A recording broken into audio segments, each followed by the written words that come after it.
ఎన్నో ఆశలతో ఆశయాలతో సంసార జీవితాన్ని ప్రారంభించింది.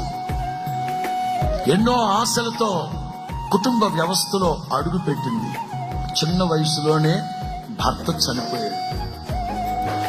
ఏ అత్త అయితే జీవము కలిగిన దేవుని పరిచయం చేసిందో ఆ అత్తే నా జీవితమే దరిద్రం అయిపోయింది, నా దేవుడు మంచోడు కాదు, నా దేవుడు నమ్ముకోమాక, నా దేవుడు నిన్ను కూడా నీ బతుకు ఎత్తరైపోతుంది, వద్దు.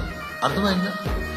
ఏ వ్యక్తులైతే మనల్ని ప్రోత్సహించి పురికొలిపి ఆత్మ సంబంధమైన భక్తి మార్గంలోకి తీసుకొచ్చారో వాళ్ళే మన హృదయాల్లో విషపు చుక్క వేస్తారు.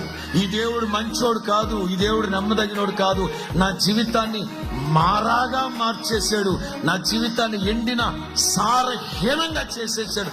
నా మాట వినివే, ఓర్ఫా వెళ్ళినట్టు వెళ్ళిపో. బోయజ్ అంటాడు, యెహోవా నీవు చేసిన దానికి, అంటే నువ్వు ఎంత బలంగా నిలబడ్డావు, నువ్వు ఎంత బలంగా నిలబడ్డావు దేవుడి కోసం. మీ గ్రామాల్లో మీ ప్రాంతాల్లో మిమ్మల్ని శోధించట్లేదా, సాధించట్లేదా, సవాళ్ళు విసరట్లేదా మీ మీద? మతమో మతమో మతం అంటే వెళ్ళావు, ఏం చేశాడు రా మీ దేవుడు అని అనట్లేదా ప్రజలు?